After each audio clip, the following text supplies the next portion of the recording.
রাধে রাধে বন্ধুরা, তোমাদের সকলকে আমার চ্যানেলে স্বাগত। তো যদি চ্যানেলটিতে নতুন হয় সাবস্ক্রাইব করে নেবে আর লাইক কমেন্ট অবশ্যই করবে। শুরু করি আজকে ক্লাস, যেটা কিনা প্রাচীন ভারতের ইতিহাসের এটি দ্বিতীয় ক্লাস। যদি প্রথম ক্লাসটি না দেখে থাকো তো গিয়ে একবার দেখে নেবে। চলো, এবার প্রাচীন ভারতের ইতিহাসের মধ্যে দুরকম জিনিস পাবো। একটা হচ্ছে প্রত্নতাত্ত্বিক উপাদান কিছু পাবো, কিছু সাহিত্যিক উপাদান। সাহিত্যিক উপাদানের মধ্যে কিছু দেশীয় সাহিত্য পাবো, কিছু বৈদেশিক সাহিত্য পাবো। এবার আমরা প্রথমে দেখব প্রত্নতাত্ত্বিক উপাদানটা। এটা কি? আচ্ছা, প্রত্নতত্ত্ব মানে যেগুলো মাটি খুঁড়ে পাওয়া যায়, খনন কার্যের ফলে পাওয়া যায়। আর তোমরা জানো যে এই যে মেহেরগড় সভ্যতায় বলো, সিন্ধু সভ্যতায় বলো, হরপ্পা সভ্যতা বলো, এগুলো কি মাটি খুঁড়ে পাওয়া গেছিল না? তো চলো শুরু করি। ভারতের প্রত্নতত্ত্বের জনক বললে কে বলবো? Alexander Cunningham. যদি বলা হয় ভারতীয় প্রত্নতত্ত্বের জনককে, আলেকজান্ডার কানিংহাম। যদি প্রতিষ্ঠাতা তাহলে জন মার্সেল। 1861 সালে আর্কিওলজিক্যাল সার্ভে অফ ইন্ডিয়া প্রতিষ্ঠিত হয়। এই তিনটি জিনিস মনে রাখবো।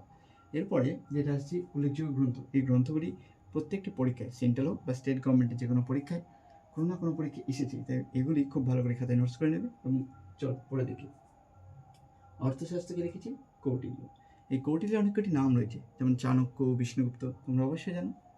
তারপরে বলছে বুদ্ধচরিত অশ্বঘোষ। এনাকে পাবো যখন বৈদ্য সংহিতা হয়। এই চতুর্থ বৈদ্য সংহিতাতে আমরা অশ্বঘোষের কথা জানতে পারবো, অশ্বঘোষ আর বসুমতির কথা। যখন পরে পড়বো কুষাণ সাম্রাজ্য, তখন আরও ভালোভাবে আমরা দেখতে পাবো, বা বৌদ্ধ ধর্ম যখন পড়বো তখন আরও ভালোভাবে দেখতে পাবো। আচ্ছা, চরক সংহিতা, চরকটা মনে রাখা সব। চরক সংহিতা কে লিখেছে? চরক নিচে। মুদ্রা রাক্ষসকে বিশাখ দত্ত। রামচরিত আর রামচরিত মানুষ। অনেকের বলে রামচরিত বললে কি বলবে না সন্ধ্যাকর নন্দ, আর রামচরিত মানুষ বললে তুলসীদাস। পবনদূত এই গ্রন্থটিকে লিখেছে ধৈ, অষ্টাধ্যায়ী, পাণিনি, গীতগোবিন্দ, জয়দেব। অভিজ্ঞান শকুন্তলম কালিদাস। কালিদাসের এছাড়া একটা বলো তো কি আছে?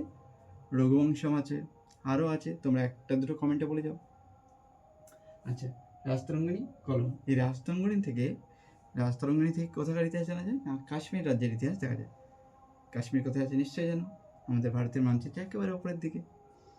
আচ্ছা, এরপরে আসছি বৃহৎ সংগীত। এটাকে লিখেছে বরাহমি। মহাভাষ্যকে লিখেছে পতঞ্জলি। হর্ষচরিত কাদম্বরী, এটাকে লিখেছে বাণভট্ট।